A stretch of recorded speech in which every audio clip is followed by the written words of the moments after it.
Hello everyone. Hi, good evening.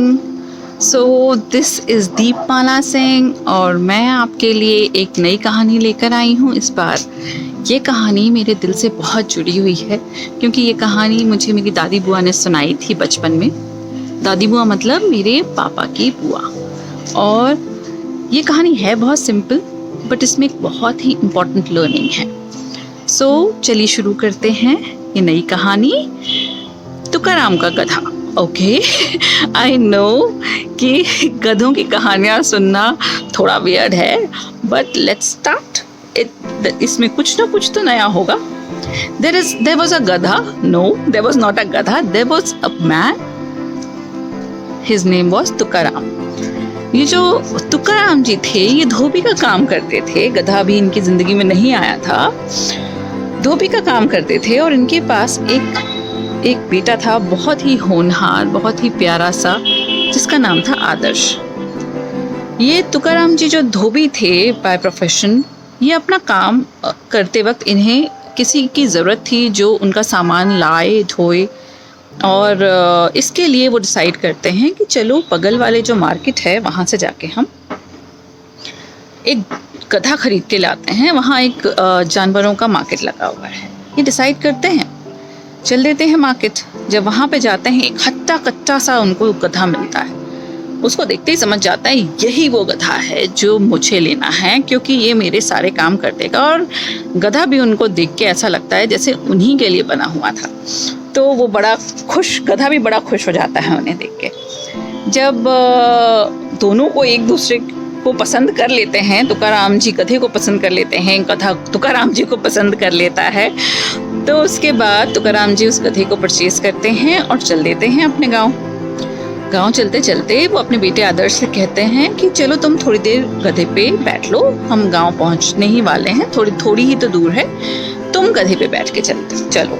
जब चलने शुरू करते हैं तो एक आदमी आता है और वो तुकाराम जी से बोलता है कि तुकाराम जी, कैसा नालायक बेटा है आपका। आप इतने बुजुर्ग हैं, आप 40 के ऊपर हो चुके हैं और इतना यंग है आपका बेटा, फिर भी आपको पैदल चला रहा है। ये बात सुन के आदर्श को बड़ा बुरा लगता है। वो कहता है कि पिताजी मुझे अच्छी नहीं लगी ये बात, मुझे भी अखर रहा था ये कि क्यों आपने मुझे बिठा दिया। बट आप खुद देखिए कि आप यहीं पर आप चल रहे हैं और मैं बैठा हुआ हूँ, तो आप बैठिए, मैं चलता। तुकाराम जी सोचते हैं हाँ लोग कुछ कह रहे हैं, चलो इसकी बात को मानना चाहिए। तो तुकाराम जी फिर गधी पे बैठ जाते हैं और आदर्श चलना शुरू कर देता है। थोड़ी देर में कुछ और लोग मिलते हैं और वो लोग कहते हैं तुकाराम जी से, इतने मासूम बालक को तुम पैदल चला रहे हो, तुम्हें शर्म नहीं आती तुकाराम? तुम बैठे हुए हो खुद तो गधे पे और वो जो बच्चा है वो पैदल चल रहा है, कुछ शर्म करो। तुकाराम जी को लगता है बोल तो सही रहे हैं, मेरा बच्चा बेचारा पैदल चल रहा है।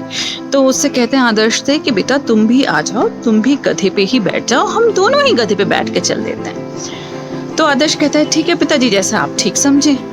दोनों गधे पे बैठ जाते हैं, थोड़ी दूर चलना शुरू करते हैं। तभी एक तीसरा इंसान मिलता है, परिचित मिलता है और वो बोलता है कि तुकाराम जी, आपने ये गधा जरूर खरीदा है, बहुत हट्टा कट्टा है, पर थोड़ी शर्म तो कीजिए। दोनों बाप बेटे बैठे हुए हैं इस पे और वो बेचारा जो गधा है वो मरा जा रहा है। माना कि आपने उसको खरीदा है काम के लिए, इतने काम के लिए कि आज ही मर जाए। अब तुकाराम जी को शर्म आ जाती है। तुकाराम जी और उनका बेटा दोनों डिसाइड करते हैं कि चलो हम दोनों ही गधे पे नहीं बैठेंगे। दोनों उतर जाते हैं गधे से और पैदल ही चलना शुरू कर देते हैं।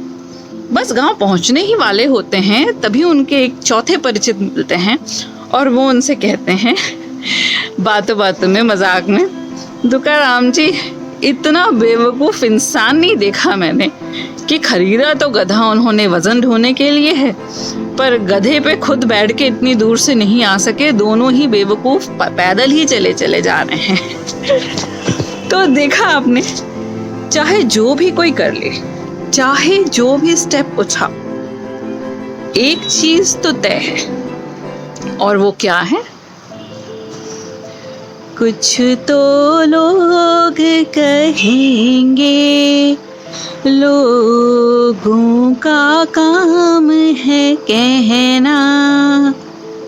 छोड़ो बेकार की बातों को, कहीं बीत न जाए रहना। कुछ तो लोग कहेंगे। तो अगर आप भी लोगों की बातों में आके अपने डिसीजंस ले रहे हैं, तो इस कहानी से कुछ तो समझ में आया होगा आपको। आप कुछ भी डिसीजन लें, पीपल विल से समथिंग और द अदर टू यू। तो आप डिसाइड करें, आपको अपनी बुद्धि से काम लेना है या फिर आपको लोगों की बातों में आना है। चलिए जुड़े रहिए मेरे साथ, मैं अगली कहानी लेके फिर बहुत जल्दी आपसे मिलने आ रही हूँ। Take care, bye bye.